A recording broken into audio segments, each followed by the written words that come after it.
بەناوی خوای بەخشندەی مێرەبان خۆشەویستانم زۆر خۆشحاڵ و ئاسوودەم کە لە بەرنامە لە سێم ڕۆژی جەژنی قوربانی پیرۆز و لە بەرنمەیەکی تایبەتی جەژنانە لەگەڵ ئێوەی بەڕێز و خۆشەویستم 3 بارە و 4 بارە و 1000 بارە جەژن لە ئێوەی بەڕێز و خۆشەویست پیرۆز بێ، هەموو کاتێکتان جەژن و خۆشی و بەختەوەری و شادی و ئاسوودەیی بێ. هیوادارین قەت ناخۆشی نەبین، هیوادارین کە هەموو ژیانتان پڕ بێ لە خۆشی و بەختەوەری. خۆشەویستان، هاوشێوەی 2 ڕۆژی پێشوو ئەم ڕۆژ لەگەڵ ئێوە بەڕێز و خۆشەویستین جەژنە پیرۆزی ئێوە وەرگرین. لە هەمان کاتا پرسیارێک بۆی بەڕێز و خۆشەویست ئامادەیە کە دیارە پرسیاری ئەمڕۆمان هاوشێوەی 2 ڕۆژی پێشوو پرسیارێکە کە پرسیارێکی گشتیە و بۆ هەموو چین و توێژێک دەست ئەدا. پرسیارەکە ئەو زمانە کامەیە کە زۆرترین کەس لە دنیادا قسەی پێ دەکەن؟ ئەو زمانە کامەیە کە زۆرترین کەس لە دنیادا قسەی پێ دەکەن؟ پرسیاری ڕۆژی سێمی جەژنی قوربانی پیرۆزە. یەکەم پەیوەندی ژیان خان لە سێمانیەوە دەگرین. ژیان خان سڵاو لێبێ. زۆر سپاس. جەژنە پیرۆزی و هەمیشار لە جەژن و خۆشی ئاویت. زۆر سپاس. جەژنی ئێوەش پیرۆز بێ، دەستخۆشی بەرنامەکە بێ. زۆر سپاس. ژیان خان، ئەم 3 ڕۆژەی جەژنت چۆن بەڕێ کردووە؟ مەفهوم و پێناسەی جەژن لای جەنابەت چییە؟ والله جەژن تۆ سادێکی پێوە دیار بوو، یعنی وەکو جەژنی ڕەمەزان نەبوو. ژیان خان، دیارە بەهۆی ڕێژەی قوربانی و بەهۆی قوربانی کردنوشتەوە ڕەنگە بالفعل جەژنی قوربان کەمێک ساتە بێت لە جەژنی ڕەمەزان، بەڵام لەگەڵ ئەوەشا بەردەوام گەڕان و سەردانیکردنیەکتر بەردەوام هەیە. بالتأكيد هذا بس نعلم موكو جشني تشوتر قرم وقرنا ويتنا لما بني كرماكا وبيان مباراه والتليفون قرباني كذنا وبوا الناس عن مكارك كمان. جنابت خوت سرداني خزمو دوستانت كردوها؟ بله بالتأكيد. دەست خۆش پێ و هیوادارین کە هەمووان چاو لە جەناوت بکەین.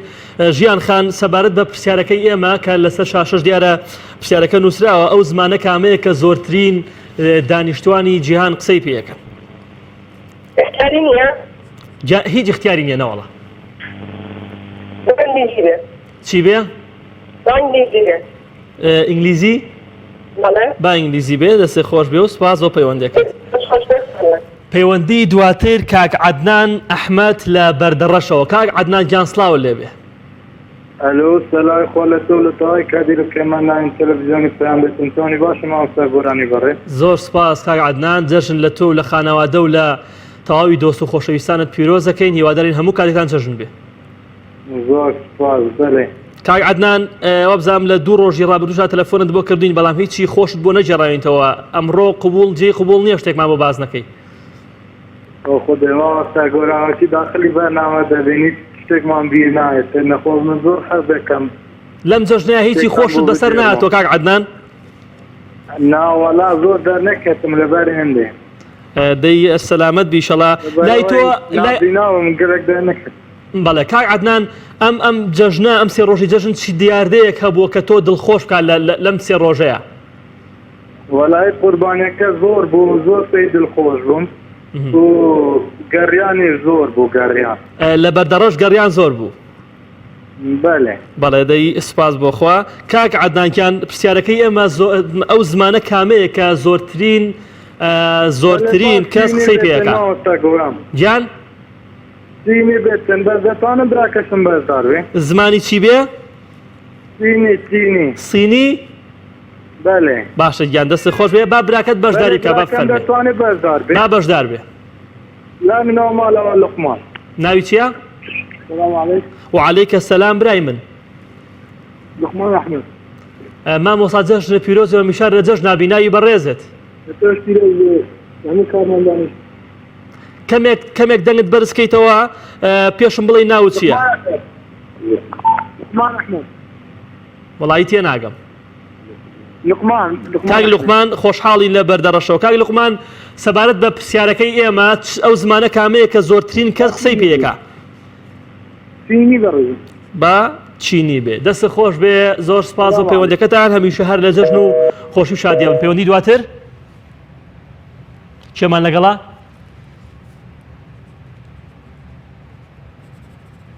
بەڵێ گیان. السلام عليكم ورحمة الله وبركاته. وعليك السلام برای من جەژنی تۆش پیرۆز. ناوی بەڕێزت چی بوو؟ شوان. کاک شوان لەکوێوە لەگەڵمانی؟ اوكي خۆشحاڵین کاک شوانگیان کاک شوان جەژنت پیرۆزی و هەمیشە لە جەژن و خۆشیابی جەژن لای تۆ چواتایەکی هەیە چ پێناسەیەکی هەیە زۆر سپاسم دەکەم لەوێش ڕاستی جەژن واتایەکی زۆر زۆر گەورەیە یعنی لێبوردەی و لێکبەخشین و دەردن ئازایی ریزکردن و بێگومان جەژن واتای دەکەێنێت کاک شوان لەم جەژنەیە گەرم و گوڕ بووی جەنابە سەردانی خزم و دۆستەکەت کردووایان میوانتان هەبووە باید زیاتر لە ماڵەوە پێشوازی میوانەکان و وەکو سەردانیکردن کەم بەڵێ هەمیشە لە جەژن و خۆشیابی کاک شوانگیان کاک شوان پرسیارەکەی ئێمە بۆ ئێوەی بەڕێز و خۆشەویست ئەو زمانە کامەیە کە زۆرترین کەس قسەی پێیەکا لە دنیاە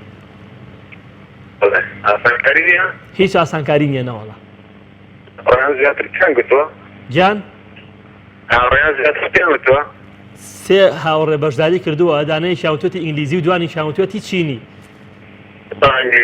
با ئینگلیزی بێ و سپاس بۆ پەیوەندیەکەت سپاس بۆ کاک شوان کە لە ئاکیەوە لەگەڵمان بوو سوپاسیەکەین پەیوەندی دواتر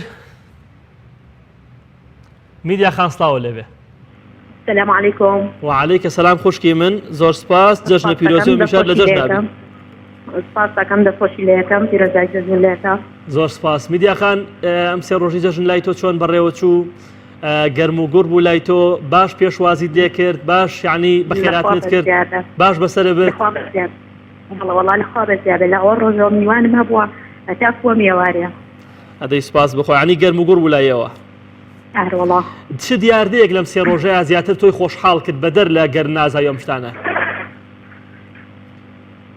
وڵی دیاتەی سەردانی هەندێکە هاتن بۆلام کەماوەیکی زۆر نەیانم بینی بوو ئیتر زۆر خۆشحاڵ بووم کاتێکە هاتن یعنی هەستێکی خۆش ئەدەی کاتێک کە کەسێ ماوەیەک نەبینی بێ سەردانیکە بێگومان ئەو کەسێک کە دەمێکە نەتبینەوە بخۆی ترەوە کە سەردانەکەەوە دیاردەیەکی جوانە بەڵێ میدیا خان پرسیارەکەی ئێمە ئەو زمانە کامەیە کە زۆرترین کەس لە دنیای قسەی پێەکە بەڵێ ئینگلیزیە من نازام پرسیارم لێەوە کردووە وڵایی تا ئینگلیزی بێ بەس ئەو برازانشم لە ماڵمانە زۆر حەزەکە بەشداریتان لەگەڵا بکە با بەشداری بکە لە خزمەتیایی بەڵێ ئەلو سەلام عەلەیکوم عەلەیکە سەلام خوشکی من جەژنە پیرۆزەوە میشە لە جەژنابی جەژنە پیرۆزە لە ئێوە سەرجەم کارمەندانی ستافی کەناڵی پەیام دەستخۆشیتان لێەکەم هیوادارم هەر سەرکەوتوو بەردەوام بن تینا هیوە کێ؟ تینا پیتی تا بەخوا تێناگەڵ تینا وایە؟ بەڵێ تینا خان تۆ بۆ وەڵامی پرسیارەکە ئاڵی چی؟ با بۆ وەڵامی پرسیارەکە چینی بێ زمانی چینی بێ؟ وڵی زۆریش دڵنیا نیم ئەیگۆڕمە ئینگلیزیەکە باشە با ئینگلیزی بێ دەستی خۆش هەمیشە لە جەژنابن زۆر سپاس بۆ پەیوەندی ئێوەی بەڕێز و خۆشەویست هەمیشە کاک سەقەر لە شاری دووهۆکی خۆشەویستەوە کاک سەقەر گیان سڵاوە لێبێ زۆر سپاس کاک سەقەر دووبارە و سێبارە جەژن و پیرۆزی و هەمیشە هەر لە جەژن و خۆشی بەختەوەریە کاک سەقەر سێم ڕۆژی جەژن لای تۆ چۆن ڕۆی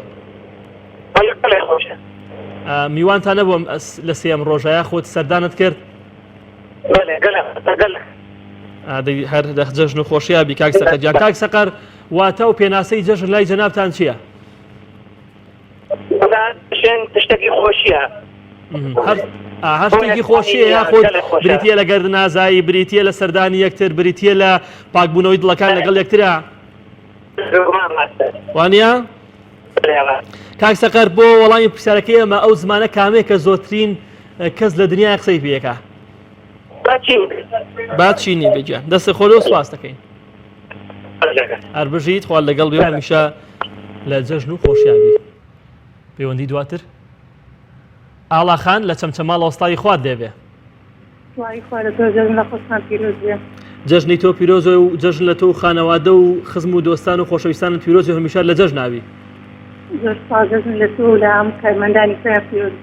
زۆر سپاس ئاڵا خان لای تۆ پێناسەی جەژن چییە لای تۆ مەفهوم و واتاکانی جەژن چین وڵی وەکو مسلمان دوو دەزمانێ دەستنی ڕەمەزان و دەستنی قوربان ئیتر هەرێکیشان تایبەت بە خۆی بوونە دەستنی قوربان یعنی بڵاوکردنەوەی یارمەتیدان و خەفۆری لا کەسانی 1970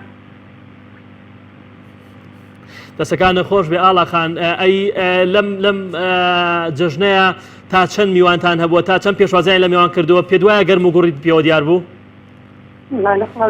زۆر لازم دەی هەمیشە هەر لە جەژن و خۆشییا بن و هەمیشە هەر ئاوا خەرەباڵق بن ئاڵاخان سەبارەت بە پرسیارەکەی ئێمە ئەو زمانە کامەیە کە زۆرترین کەس لە دنیای قسەی پێەکە ئەو زمانەی کە لە دنیا زۆرترین کەس قسەی دەکات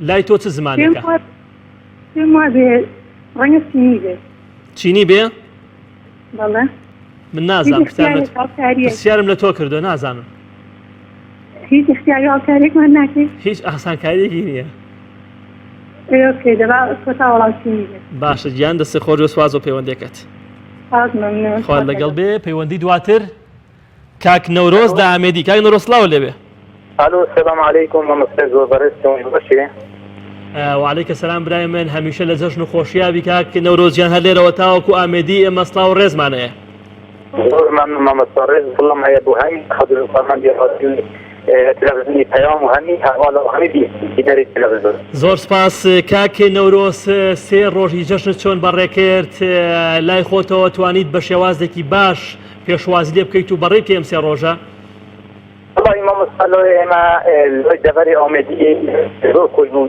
کدوم جاوایکەژی خۆش بێ لۆی ناسیادان یعنی الحمدلله يعني جەژن لەوە بڕێغەچ الحمدلله بەڵێ دەی سوپاس ئەی ڕێژەی قوربانیکردن لایەوە چۆن بوو کاک نەورۆز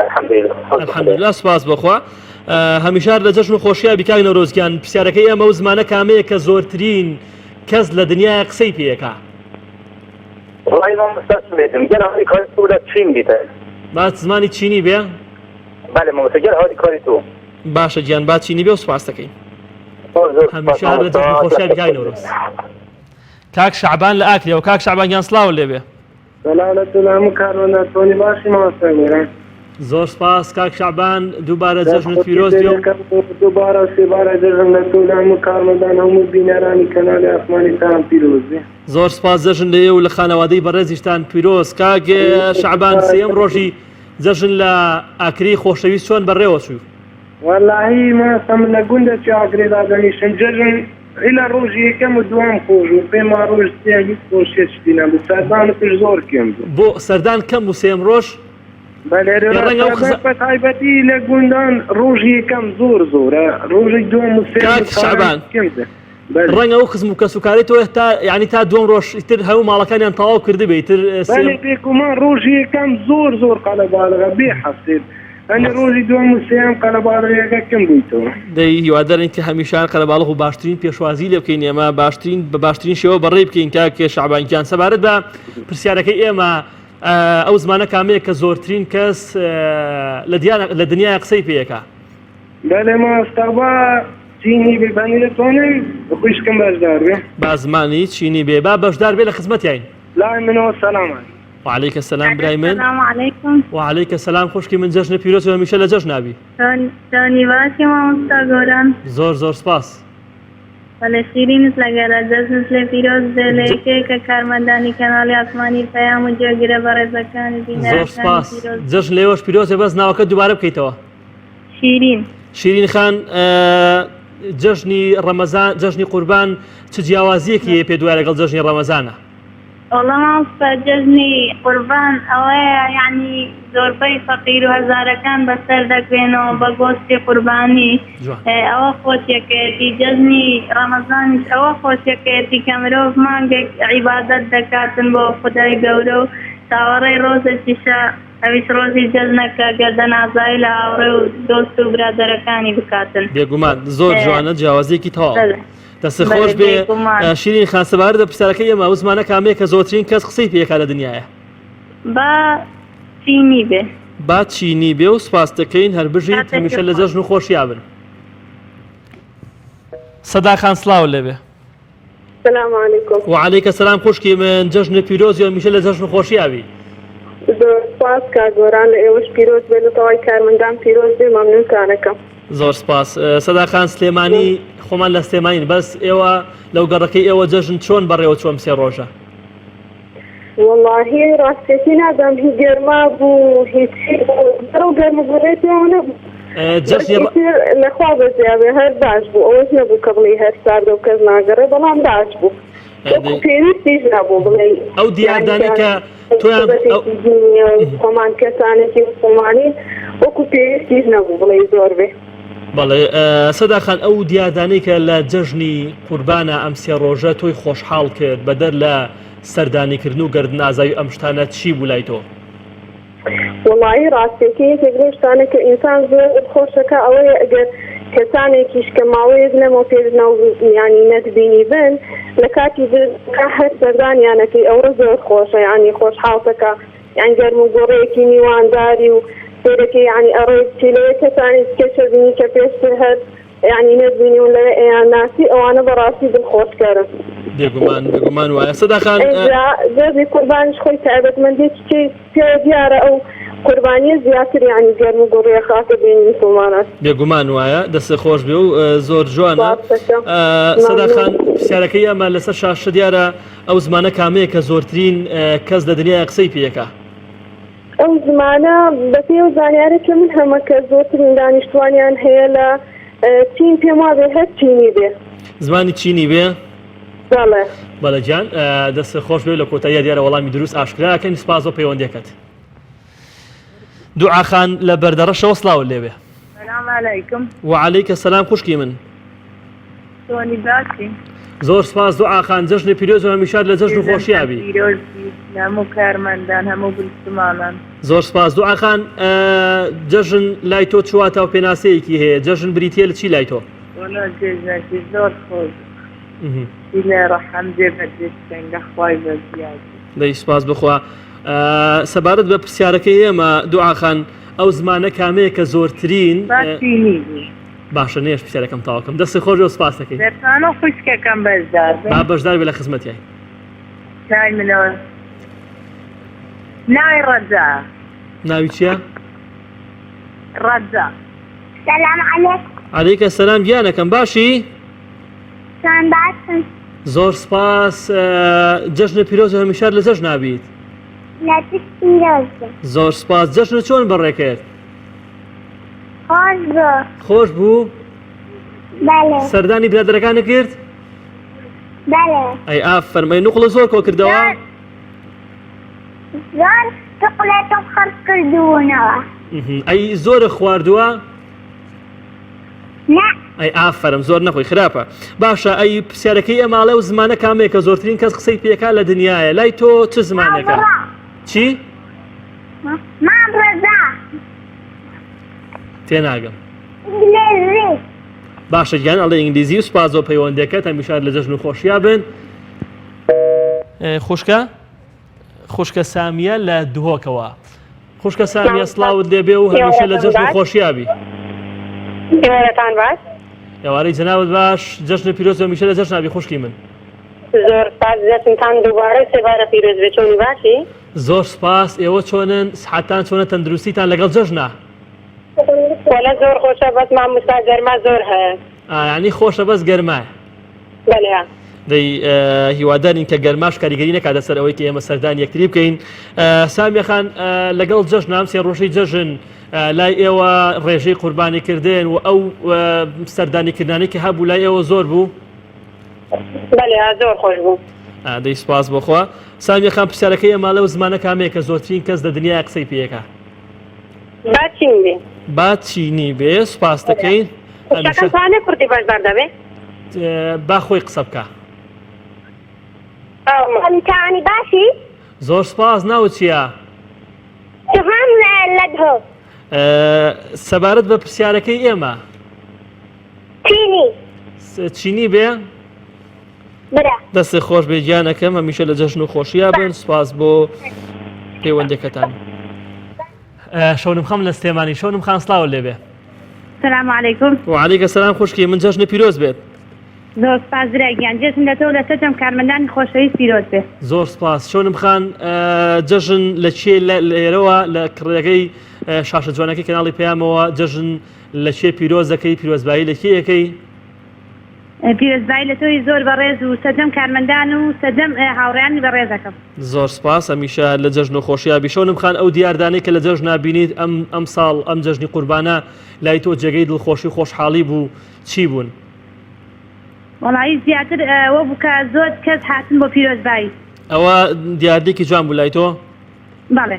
هەمیشە لە جەژن و خۆشیابی خوشکی من سەبارەت بە پرسیارەکەی ئێمە ئەو زمانە کامەیە کە زۆرترین کەس لە دنیای قسەی پێیەکە.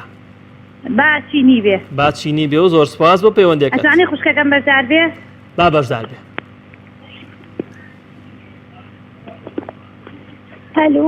ئەلو سڵاو لێبێ و جەژن لێ پیرۆز بێ. دێژن لە خۆشتان لەسەرتان کارمەندانی عەزیزی و خۆشەویست پیرۆز بێ. زۆر سپاس ناوی بەڕێزت؟ شیلان.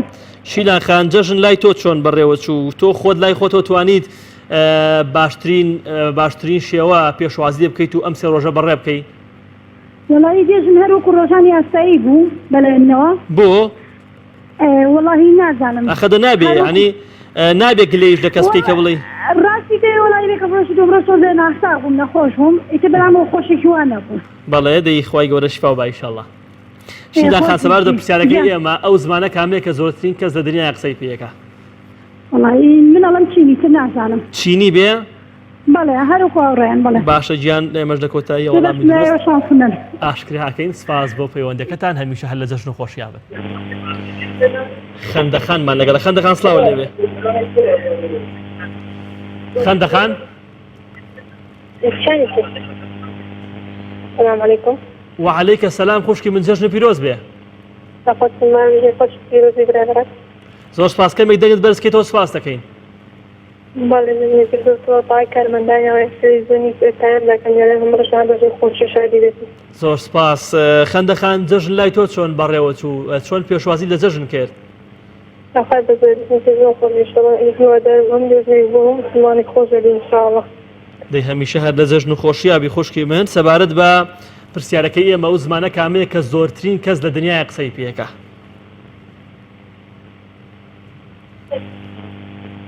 خەندەخان؟ با ئینگلیزی. ئینگلیزی بێ؟ بەڵێ. با ئینگلیزی بێ گیان سپاس دەکەین هەمیشە لە جەژن و خۆشیابی. گیان؟ با بەشدار بێت. سڵاوی خوا لەوێ لێبڕێکم. سڵاوی خوا لە تۆ خوشکی من ناوی بەڕێزت؟ ئەوین. ئەوین؟ بەڵێ. ئەوین خان جەژن پیرۆز هەمیشە لە جەژن ناویت. زۆر سپاس دەژن پیرۆز دەکەم لە تۆ خانەوەجاشت و هەموو کارمەندانی تەلەڤیزیۆنی پێیان. دەست خۆش بێ و هەمیشە تۆشت لە جەژن و خۆشیابی پرسیارەکەی ئێمە لای تۆ وەڵامەکەی چییە؟ وڵای کارۆژە دانیشتەکانی زۆرە. با زمانی چینی بێ؟ بەڵێ. دەست خۆش و سپاس دەکەین. هەمیشە هەر لە جەژن و خۆشیابن. زۆر سپاس. پەیوەندی دواتر؟ السلام عليكم. وعليك السلام برای من. باشی برای بەڕێزم جەژنتان پیرۆز. زۆر سپاس کاک مەڕوان گیان هەر لێرەوە تا قەزای خەبات سڵاو و ڕێزمان بۆ تۆی خۆشەویست هەمیشە لە جەژن نابی. زۆر سپاسان دەکەم دەستخۆشتان لێ دەکەم سەرکەوتوی ئینشاءڵڵا. زۆر سپاس کاک مەڕوان چی خۆشت بەسەر هات لەم سێ ڕۆژەی جەژنا بۆمان باسکەی؟ لە سێ ڕۆژ جەژنە بەڕاستی هەر لە ئەرکا بووم. چۆن کاک مەڕوان؟ لە ئەرکا بووم لە ماڵەوە نەبووم. لەکوێ بووی؟ لە ئەرک. لە دەوام بووی؟ بەڵێ بەڵێ. یاڕەبی لەش ساخ بێ هەمیشە هەر لە خۆشی بەختەوەریابی کاک مەڕوان گیان. زۆر سپاس. کاک مەڕوان لای تۆ واتاکانی جەژن چین؟ جەژن هەر بریتە لە تەوقەیەکی سارد و سڕ و کۆمەڵە گەرنازایی بەسەر دەم و تاو یاخود مەفهوم واتای گەورەتری هەیە. بەڵێ بەڵێ بێگومان جەژن وڵاتای گردن ئازایی سەردانیەتی و ئەو شتانە دەگەێنێتە بەڕاستی. هەمیشە هەر لە جەژن و خۆشیابی برای من. کاک مەڕوان گیان پرسیارەکەی ئەمە و زمانە کامەیە کە زۆرترین کەس قسەی پێکا لە دنیایە؟ با چینی بێ چاوەکەم سپاس دەکەین. هەمیشە هەر لە جەژن و خۆشیابی کاک سلێمان؟ کاک سلێمان؟ کاک سلێمان گیان سڵاو لێ بێ هەر لێرەوە تا ئاکرێ. کاک سلێمان؟ بەڵێ السلام علیکم. وعليك السلام برای من جەژن پیرۆز بێ کاک سلێمان. جەژنتان پیرۆز بێ جەژنتان. هەمیشە هەر لە جەژن و خۆشیابی کاک سلێمان گیان جەژن لە تۆی خۆشەویست پیرۆز جەژن چۆن لای تۆ بەڕێوە چوو خزم و کەسوکار سەردانیان کردی سەردانی خزم و کەسوکارت کرد؟ بەڵێ جەژن وڵا سەڵە باش بۆ خراپی نەبوو یعنی باش بوو بڵێ ئەی ئەو دیاردانەی کە لەم جەژنەیە بینیت لەم سێ ڕۆژەیە کە تۆی خۆشحاڵتت کاک سلێمان چی بوو؟ وەڵا شوێژەوە چۆن؟ بەنگ کاک سلێمان سەبارەت بە پرسیارەکەی ئێمە دیارە حەز ناکات زۆر قسە بکات سەبارەت بە پرسیارەکەی ئێمە ئەو زمانە کامەیە کە زۆرترین کەس قسەی پێەکەن ئەنگلیزی ئینگلیزی دەستێ خۆش بێ و سپاس دەکەین هەمیشە لە جەژناوی کاک سلێمان گیان کاک محەممەد سڵاو لێبێ سلام علیکم عەلەیکە سەلام کاک محەممەد گیان سڵاو لێبێ و جەژنی پیرۆز بێ سپاس دەکەین جەژنی پیرۆز هەمیشە لە جەژناوی کاکە محەممەد جێژنتان پیرۆز بێت لە هەموو کارمەندان زۆر سپاس کاک محەممەد گیان ئەم سێ ڕۆژەی جەژن لە قەزای خەبات چۆن بەڕێوە چوو وەڵا جێژنێتی زۆر خۆش بە الحەمدولله ئەی لێرەوە لە ڕێگەی ئەم شاشەیەوە پیرۆزبایی لە چیەکەی کاک محەممەد وەڵا پیرۆزبایی تەنها لە هەموو مسلمانای کەمە کارمەندا و لە هەموو بینەرێ پێیام دەی هەمیشە هەر لە جەژن و خۆشیاوی کاک محەممەد گیان سەبارەت بە پرسیارەکەی ئێمە ئەو زمانە کامەیە کە زۆرترین کەس لە دنیای قسەی پێەکە چی بێ؟ زینی چینی بەڵێ باشە گیان سپاس بۆ پەیوەندەکەت کاک محەممەد هەمیشە لە جەژن کردەکەم بەشدار بی با بەشدار بێ لە خزمەتیای سلام علیک عەلەیکە سەلام گیانەکەم باشی من باشم زۆر سپاس هەمیشار باش بی جەژنە پیرۆز بێت الله کێ؟ الله ئاڵا خان جەژنی پیرۆز بێ لەتیش پیرۆز بێت خۆش بۆم سێ ڕۆژەی جەژن زۆر خۆشە ئەی سەردانی برادەر و دۆستەکانە کرد بەڵێ بێگومان ئەی ئافەرم ئەی پرسیارەکەی ئێمە لای تۆ وەڵامی چییە؟ با ئینگلیزی بێت با ئینگلیزی بێ دەستی خۆش بێ ئاڵاجیان هەمیشە هەر لە جەژن و خۆشیابی زۆر سپاس بۆ پەیوەندەکەی بەڕێز کاک محەممەد کاک سۆران لە ڕانیەوە کاک سۆران گیان سڵاو لێبێ سلام علیکم عەلەیکە سەلام کاک سۆران جەژن پیرۆز بێ کاک سۆران دەستخۆشی و بەرنامەیەتان لێ دەکەم زۆر سپاس ئێمەش دەستخۆشیمان بۆ تۆ ڕاستەکە مەمنون کاک سۆران جەژن لێرەوە لە چیە پیرۆزەکەی پیرۆزبایی لە چی ئەەکەی؟ سەرەتا لە دایکم و ئەوجا لە خێزانەکەم و لە دەوروبەری هەمیشە لە جەژنابی کاک سۆران دەڤەری ڕانیە چۆن ئەم سێ ڕۆژی جەژنی بەڕێ کرد لەخوای گەورە بە زیاتر زۆر زۆر باش بوو هیوادارم ساڵانی داهاتوو باشتریش بێتەوە ئینشاءڵڵا کاک سۆران سەبارەت بە پرسیارەکەی ئەمە و زمانە کامەیە کە زۆرترین کەس لە دنیای قسەی پێەکە لە ڕاستیدا دەتوانم بزانم ئەوانەی پێش من کوتیان چینیە وەڵای ئەوانەی پێشوو چینی و ئینگلیزیان وتووە بایم چینی بێ ئەوم بزانین بڵێن چیلی باشە گیان سپاس دەکەین سپاس بۆ پەیوەندەکەت هەمیشە لە جەژناوی کاک سۆران زۆر سپاس برای من سپاس بۆ بەڕێزێت هەمیشە لە جەژن و خۆشییا بە ساوڕێژان بۆ هەموو دانیشتوانی شاری ڕانیە لاوێن خان سڵاو لێبێ لاوێن خان سڵاو لێبێ و جەژنی پیرۆز بێ ئەم کاتەوە باش ئەم کاتەی بەڕێزت دەستخۆشی بەرنامەکە لێکم دەستخۆشی بۆ جەنابەت لاوێن خان جەژنی پیرۆز بێ هەمیشە لە جەژناوی تۆش پیرۆز بێ لە خۆش لاوکارەکانی زۆر سپاس لاوێن خان لای تۆ جەژن چ پێناسەیەکی هەیە چواتایەکی هەیە ئەبێتە هۆی خێر و خۆشی و یەکبوونی خەڵک و گەرنازایی ئەی تۆ گەرنازایی لە خەڵک کردووە؟ بەڵێ کەس هەبوو بڵە گەرنازاناکەم؟ نەوەڵڵا یعنی کەس نەبوو ئەی گەرمی هەموو کەسێک ئازا کردووە؟ بەڵێ دەیەمیشە لە جەژن و خۆشییا بن لاوێن خان سەبارەت بە پرسیارەکەی ئەمە ئەو زمانە کە زۆرترین کەس قسەی پێەکە با چینی بێ چینی بێ؟ ئەتوانە قسەکەم بەشدار بێ با بەشدار بێ ئەم کاتەوە باش ئەم کاتەی بەڕێزت جەژنی پیرۆز بێ خوشکی من ناوی جەنابێت لەتەس پیرۆز بێ ڤینۆس کێ؟ ڤینۆس دینا؟ ڤینۆس ڤینۆس بەڵێ ڤینۆس خان جەژن لای تۆ چۆن بەڕێوە چوو؟ وەڵا باش بوو عیبی نەبوو عیبی نەبوو؟ ناوەڵڵا یعنی دڵە خۆش بوو لە جەژنا؟ ئاراوەڵڵا دێ هەمیشە دڵخۆش و ئاسوودە بن خوشکی من سەبارەت بەو پرسیارەکەی ئەمە و زمانە کامەیە کە زۆرترین کەس لە دنیای قسەی پێەکە با چینی بێ با چینی بێ و سواز و پەیوەندەکەتان هەمیشە لە جەژن و خۆشییا بن زۆر سپاس خوشکی بەڕێزم پەیوەندی دواتر کاگیاسین لەولێرە کاگیاسین گیان سڵاو لێبێ. السلام عليكم ورحمة الله وبركاته. وعليك السلام ورحمة الله کاگیاسین گیان لێرەوە تا پایتەختی کوردستان سڵاو لێبێ و جەژنی پیرۆز بێ. كاك جلالة سلاي خواني بي جزم بيروز إن شاء الله. زۆر سپاس کاگیاسین گیان لە پایتەختی هەرێمی کوردستان جەژن چۆن بەڕێوە چوو؟ والله بريم شون بروتشو والله توزك باجو توزك لبروي تۆزێک باش بوو؟ لا نهاتا قروا مش هتصاورا لكن الساعات عبدي بيانيوا خلق بيتا قروا بتوزي خلقم درك لجورو بينا قروا جرجم بكا ئەی ئافرم ئەوە زۆر گرینگە ئەوە زۆر گرینگە کاک یاسین کە تۆ ئەی دەست پێشخەری بکەی خەڵک هەندێک کە بەڕاستی بگەڕێ خەڵک هەندێک کە سەردان بکە و دەستی خۆش بێ کاک یاسین سەبارەتە پرسیارەکەی ئەمە زمانە کامەیە کە زۆرترین کەس قسەی پێکا لە دنیاە. والله ترى بشاركم جواب ندايته والله بشاركة جواب دم إن شاء الله دي مساء في عندك. دي. والله ترى كاج جلالي براز ترى خاطر وديار دو جزء دانا جزني رمضان وتجزني قربان أو تقرباني بكرة براز ما هو الناس عركس جزن بجرم قرية نكا قلنا عبارة دبي نكاتي يعني كنانة خوات بيدرو بجرم قرية وجزم بكي أجنا برامبر جزم قلنا عبارة بشيء زور بوني أي نكاني جهة غير دي نكان دي خلق زور بجرم قرية بجاري أو أينا ذكاء شون بجاري أيني خوينا كا دين إسلام أو كجزني قربانة وجزني رمضان راسي بداخوا مسلسلة جزني قربان دكين وكارك شيء دقرته خما قلنا عبارة بين تاوان بارين أقدار بين إن شاء الله وهم روز كان جزنو خوشي بالعملة جزن بيروز إن شاء الله با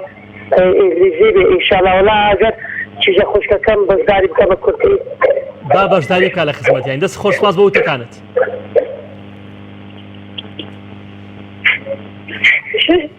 بەڵێ گیان. السلام عليكم. عليك السلام پێم مەکەن قسە لەگەڵ نابکە. باشە. جەژنی پیرۆز هەمیشە لە جەژن ناویت. سپاس بەگەڵێ.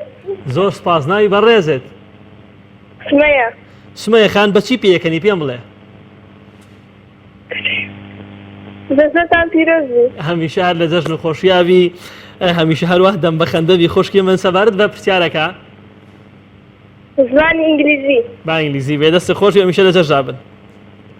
سپاس مەمنون. زۆر سپاس بۆ بەڕێستان کاک یاسین. پەخشانخان لە سلێمانیەوە پەخشانخان سڵاو لێبێ. سڵاوی خوا لەسەر بێ مامۆستا گۆرانگیان. سپاس دەکەین خوشکی من دووبارە و سێوارە جەژنی قوربانتان لە پیرۆز بێت لە خۆتان و لە تەلەڤیزۆنە جوانەکەتان و لە کارمەندانە ڕێکوپێکەکەتان و لە گشتان. زۆر سپاس بۆ تۆ پەخشانخان جەژن لە تۆ خانەوادە و ماڵ و مناڵە پیرۆز بێ. بەستاقەوەم جەژنی زەیەوە پیرۆزەوەی هەمیشە لە خۆشییا بن و لە جەژنا بن. زۆر سپاس پەخشانخان ئەم سێ ڕۆژەی جەژن لای تۆ گەرم و گوڕ بوو میوانت هەبوو سەردانت کرد؟ وڵا ئێمڕۆ باش بوو ئێمڕۆ زۆر بەدڵم بوو. ئەمڕۆ بەدڵە بوو.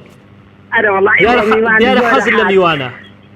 ئەرە وڵا ماڵ بە میوانەوە خۆشە مامۆستا گۆرانگیان. بێگومان وایە پەخشانخان چ دیاردەیەکە بوو لەم سێ ڕۆژەیە تۆ زیاتر خۆشحاڵ بکە یعنی برادرت هەبووە کە دەمێ بێ نەتدی بێ و ئەم جەژنە سەردانی کردبی؟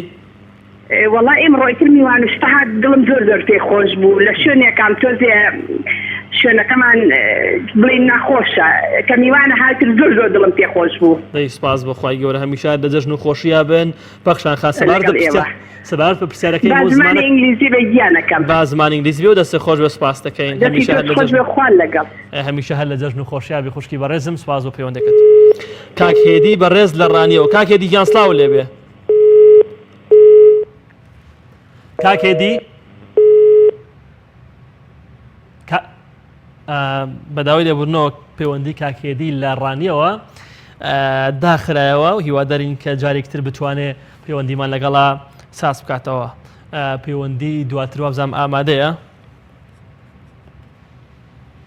خۆشەویستان دیارە پرسیارەکەی ئێمە ئەمڕۆ زمانە کامەیە کە زۆرترین کەس لە دنیای قسەی پێەکە زۆرێک لە پەیوەندیەکان و بەڕێزانی کە بەشداریان کردووە دوو زمانیان دیاری کردووە کە زمانی ئینگلیزی و زمانی چینین زۆرێک لە بەڕێزان ڕایان وا بووە کە ئەم دوو زمانە زۆرترین خەڵک لە دنیاە قسەی پێەکە ئێمەش لە کۆتایی بەرنامەکەی دیارە وەڵامی دروست ئاشکراکەین بۆی بەڕێز و خۆشەویست.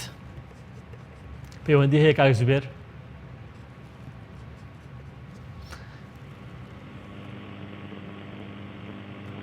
خۆشەویستان دیارە بەڕاستی لە دنیا یعنی هەر لە ئێمە ئینسانی مسلمان دوو جەژن کە زۆر گرینگە لامان جەژنی ڕەمەزان و قوربانە بۆیە ئەبێ زۆرە باشی پێشوازی لێ بکەین ئەبێ زۆرە باشی یعنی بەڕێی بکەین ئەبێ گەرم و گوڕ بین ئەبێ زۆر بە باشی مامەڵی لەگەڵا بکەین وە لە هەمان کاتە سەردانی یەکتر و گردن ئازایی و خۆشەویست دەبڕین بۆ یەکتر لە هەمان کاتە بتوانین کە لە ناخەوە ئێمە گردنیەک ئازاد بکەین لە ناخەوە بەرامبەر یەک ئاش بینەوە ئەو بەڕێزانی کە ڕۆژێک لە ڕۆژان دڵمان لیان ێشاوە. پەیوەندی ئامادەیە؟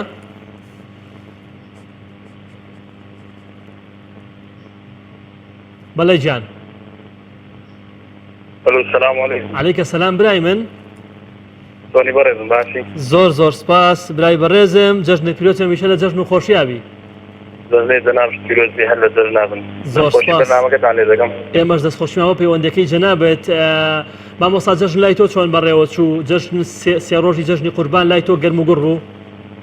لەخوا بەزیاد وەڵا زۆر خۆش بوو. میوان هاتن میوان ڕۆشتن سەفەر ماکردن و بەڕاستی جەژنێکی زۆر خۆش. دەی سپاس بەخوای گەورە. ئەو دیاردانە چین لای تۆ کە ئەم جەژنە تۆی خۆشحاڵ کرد؟ وەڵایی هەمووی خۆشحاڵم من. دەی سپاس بەخوا مادام تۆ دیارە زۆر باشی بەڕاستی پێشوازێکی باش لە جەژن کردووە. لەخوا بەزیاد زۆر خۆشە بەلامەوە. سپاس بەخوای گەورە. سەوار دە پرسیارەکەی ئەمە زمانە کامەیە کە زۆرترین کەس لە دنیای قسەی پێیەکە؟ وەڵایی بە ئەنگلیزی بێ. بە ئەنگلیزی بێ و سپاس بۆ پەیوەندیەکەت. هەمیشە لە جەژنابی. پەیوەندی دواتر چنارخان وەرگین لە سلێمانیەوە. چنارخان سڵاو لێبێ. سڵاو لێ تۆی بەڕێزی. زۆر سپاس. چنارخان جەژنە پیرۆز بێ و هەمیشە لە جەژن و شادی و بەختەوەریابیت. سپاسەکەم پیرۆز بەخۆشی ئینشاڵڵا.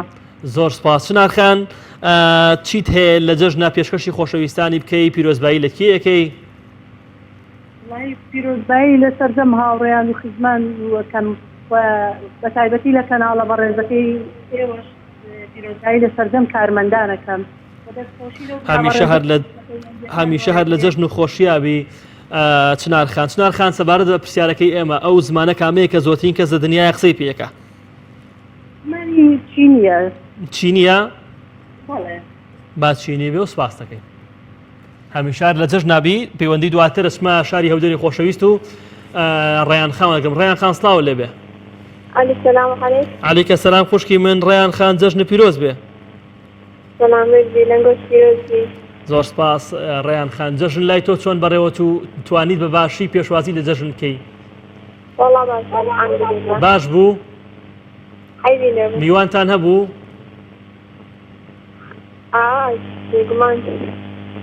دەی هەمیشە لە جەژن و خۆشیابی.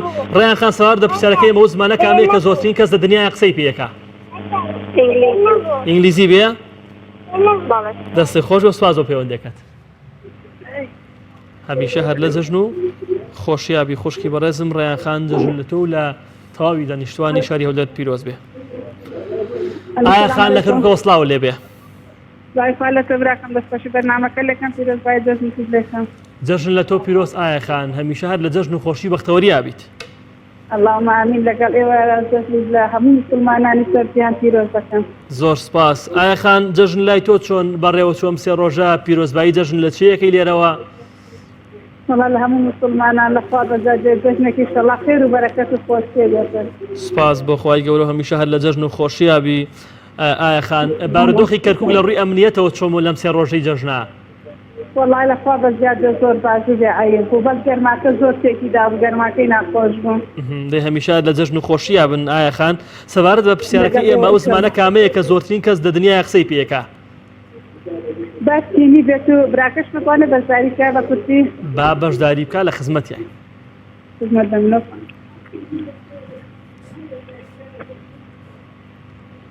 فەرموو برای من.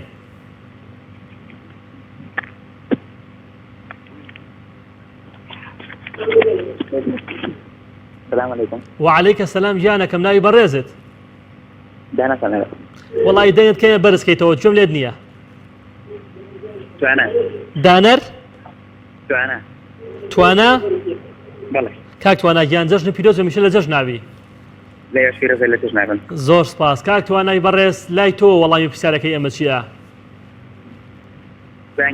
با ئینگلیزی بێ دەست خۆش بێ و سپاس بۆ پەیوەندەکەت ها لە هەولێری خۆشەویستەوە کاک ساڵح وەدەگرین کاک ساڵح گیان سڵاو لێ بێ و جەژنە پیرۆز بێ هەر لێرەوە تاوەکو هەولێر سڵاوت لە خۆت بێ وا وەستا گۆران باش بە قوربانە خوا بچۆرە وەڵا سپاسی خوای گەوراکەین باشین کاک ساڵح گیان کاک ساڵح جەژنت چۆن بەڕێکرد لای تۆ جەژن چواتە و پێناسە و مەفهومێکی هەیە وڵی جژن ئەمانەی خۆشەویستی و لێبوردەی و ئاشتەوایی دەبەخشی لای من جژنێکی خۆشە ئینسانەکان دەبێت زیاتر بخۆیان جژن خۆشکە بە سەردانیەکانیان بە ئاش بوونەوە بە گەردن ئازایی خزم و دۆستا لەگەڵ کەسێکە عادز بوون لێک ئاش بنەوە هەمیشە هەر لە جەژن و خۆشیاوی کاک ساڵحجان بەسەرات شتێکی خۆش لەم سێڕۆژی جەژنە چووی بۆ میوانداریەک شتێک لێ بەسەر هاتبێ هیچ هەیەومان باسکەی بەخوای ماوەستا گۆران زیاتر لە پێشوازی دابووینە بەخشنەوەی ماڵی گەورە بووین نەچینە دەرەوە دەی هەمیشە لە جەژن نابی کاک ساڵحجان خوای گەورەی ئینشەڵا بەرەکەت خاتە ماڵ و مناڵ و تەمەنتەوە سپاس دەکەین سەبارەت بە پرسیارەکەی ئێمە ئەو زمانە کامەیە کە زۆرترین کەس لە دنیای قسەی پێەکە با زمانی چینی بێ بەس خوشکەکەم دەتوانێت بەشدار بێ با زمانی چینی بێ لە خزمەتی ئێمە بەشداری بکە الو بەڵێ گیان السلام عليكم عەلەیکە سەلام خوشکی من ناوی بەڕێزت زینە لە هەولێر کێ زینە لە هەولێر خوشکی من سەبارەت بە پرسیارەکەی ئێمە با زمانی ئینگلیزی بێ ئینگلیزی بێ دەستی خۆش و سپاس دەکەین هەر بژی و هەر لە جەژن نابن ئینشەڵا زۆر سپاس پەیوەندی دواتر لە چەمچەماڵەوە کاکاوە وەرگرین کاکاوە گیان سڵاو لێ بێ و جەژنی پیرۆز بێ سڵاو لە تۆش بێ جەژنی ئەوش پیرۆز بێ و جەژنی هەموو کارمەندانی کەناڵی پەیام و سەردە موسڵمانان پیرۆز بێ زۆر سپاس کاکاوە گیان کاکاوە جەژن لای تۆ چۆن بەڕێوە چوو واتە و پێناسەی جەژن لای جەنابتان چییە؟ بەڵێ وەڵای خۆی ئێمە وەک موسڵمان تەنها دوو جەژنانەیە ئەبێ ئەم دوو جەژنت بەڕێز و یعنی خۆشیێکی زۆرەوە بەڕێ بکەین بێگومان وەڵام سپاس بۆخوا من خۆم بەش بە حاڵی خۆم بە سەردانیکردن و بە پێشکردن لە میوان ئەو شێوازانەی هەمیشە بێگومان کاوە یعنی بێ کەسی لای خۆیەوە بتوانێت گەرم و گوڕی پێبار کەسی لای خۆیەوە بتوانێت کە سەردانی کە سوکارکە بۆ ئەوەی کە ئەویش بێتەوە بۆلات زۆر ڕاستە کاکێکاوە سەبارەت بە پرسیارەکەی ئێمە و زمانە کامەیە کە زۆرترین کەس لە دنیای قسەی پێەکە بەڵێ وڵی پێشەوەی وەڵام پرسیارەکە دەماوەستەشم حەزی کرد بەزار لە سێ ڕۆژە هەوڵەدا پەیوەندیەکەی بەوە ناگیرێ ئەگەر ئاسایی بێ بەلایەوە بەشداری بکا لە خزمەتیای بەڵێ من بۆ وەڵامەکەڵم باسی نیە بێ باشە گیان دەست خۆش ئەو بەڕێزە ناوی چییە؟ تانیا بەڵێ تانیا خان سڵاو لێبێ دابنەوە خوا لەگەڵ خوا لەگەڵ گیانەکەم السلام عليكم عەلەیکە سەلام خوشکی من باشی دەستی فیرۆزیە زۆر سپاس جەژن لە تۆی بەڕێز پیرۆز سپاس بە ئێوەشە لە خۆشییا بن هەموو ڕۆژێکتان هەر جەژن بێ زۆر سپاس تۆش هەموو کاتێکە جەژن و خۆشی بێ با ئینگلیزی بێ با کات لە هاوڕێیان نەگرم زۆر سپاس و بەڕێز تانیاخان هەمیشە لە جەژن و خۆشیابی پەیوەندی دواتر کاک خالیدی بەڕێز لە قەڵاتزی خۆشەویستەوە کاک خالی سڵاو لە بێ و جەژن هەر لە ستۆدیۆ تاوەکو قەڵازێ لە تۆ پیرۆز بێ جەژن لێمەش پیرۆز بێت زۆر سپاس کاک خالی گیان سپاس دەکەین ئێمە سپاس بۆ سپاسی تۆکەین کاک خالید سەبارەت بە جەژن و گەردن ئازایی لای تۆ چی ئەگەیەنە کاک خالید جەژن و گەردن ئازایی خۆشی دەگەێنێت بەڕاستی جەژن بەلای ئێمەوە خۆشی و شادی هات گەردن ئازادی هات و ئازبوونەوەی دڵەکانە بێگومان هەوڵە داوە کاک خالید کەس هەبووە لێ ڕەنجابی لەم جەژنەیە دڵی ئاشکەیتەوە الحەمدوللا تا ئێستا کەسێک نەبووە لەگەڵی ڕەنجاب بۆ بە ئاشی بکەمەوە کەسێکم نەرمنیانم لێبوردەی زۆرە کەسێکی وان نەبووە هیوادارن هەمیشە لێبوردەبی کاک خالیدیان سەبارەت بە پرسیارەکەی ئێمە ئەو زمانە کامەیە کە زۆرترین کەس قسەی پێەکە لە دنیاە زمانی ئینگلیزی زمانی ئینگلیزی دەستی خۆش و سوپاس دەکەین کاک خالیدیان هەمیشە لە جەژن و خۆشی بەختەوەریابی کاک خالید سروە خان سڵاو لەبێ سڵاو خوا گەورە لە ئێوەش زۆر سپاس سروە خان جەژنێک پیرۆز بێ سروەخان هەمیشە لە جەژن و خۆشییا بیت. سپاس بۆ ئێوەش. زۆر سپاس. سروەخان جەژنت چۆن بەڕێکرد ئەم 3 ڕۆژە؟ وەڵا لە خوا بەزیادە گەرمم گۆڕ بوو سەردانی خزم سەردانمانشی کرد. یعنی زۆر باشی بەڕێو کردووە. بەڵێ. دەی سپاس بەخوا. سروەخان زانیاریت هەیە سەبارەت بە پرسیارەکەی ئەمە یاخود لە خۆتەوە اختیارێک ئەڵێی؟ والله یەگەر یارمەتیم بدەیت حەز دەکەم منە لەم چینت لێ نازانم ئەگەر تۆ یارمەتیم بدەیت. چییە؟ چین. چینیە لای تۆ؟ بەڵێ. با چینی بێ سروەخان. کۆتا پەیوەندی نیم. وەڵی نازانم کۆتا پێم وانێ کۆتا پەیوەندی بی. دەبات چین بێ ئێوە و ئامۆزانتانێ بەسەر بێ. با بەشدار بێ لە خزمەتیان. لەگەڵ دەست خۆش بێ. سپاس دەکەی. بەڵێ گیان.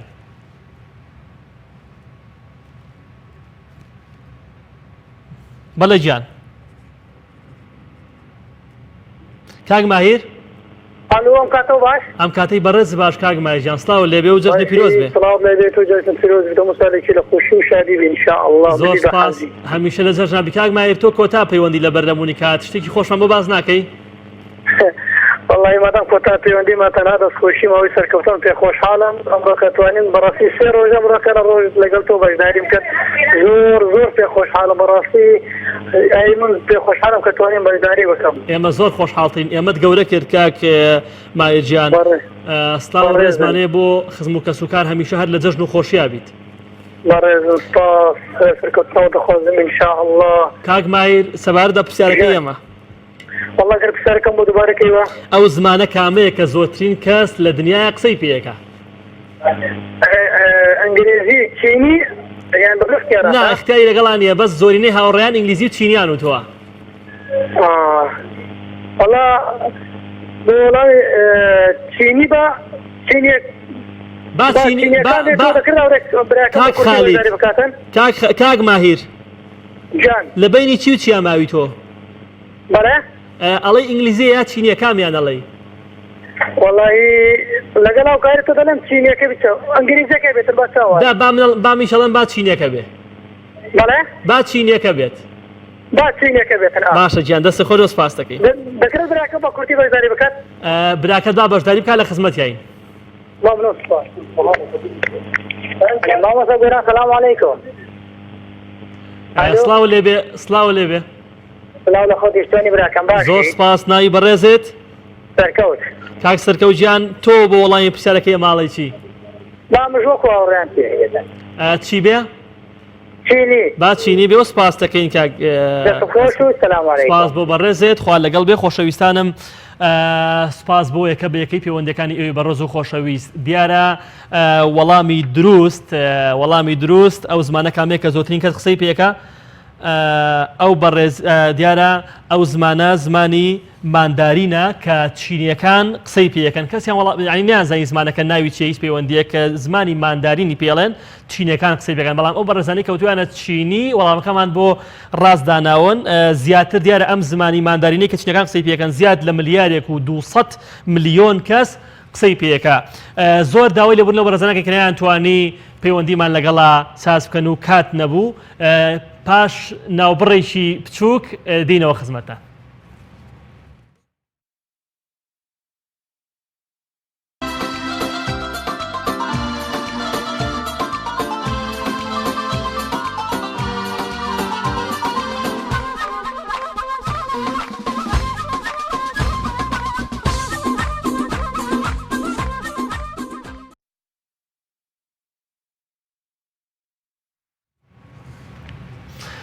خۆشەویستانم دووبارە سڵاوتان لەبێ وەکو ئاماژەمان پێدا یعنی کەس هیچ بەڕێزێک نەیزانی کە زمانی ماندارینە بەڵام زۆرێک لە خۆشەویستان باسی ئەویان کرد کە زمانی چینی و دیارە کە چینەکان قسەی پێەکەن بێگومان زمانی ماندارین ئەو زمانەیە کە چینەکان قسەی پێەکەن و زیاتر لە ملیارێک و 200 ملیۆن کەس قسەی پێەکە هەر چەندە هیچ بەڕێزێک نەیوت زمانی ماندارین بەڵام ئەو بەڕێزانەی کە ئاماژەیان بۆ کردبوو زمانی چینی ئێمە وەڵامەکەیان بە دروست حسابەکەینەوە ساشتیر بشک بۆ بەڕێزانەکە بزانین کامیانە بنە خاوەنی خەڵاتی بەرنامەی جەژنان.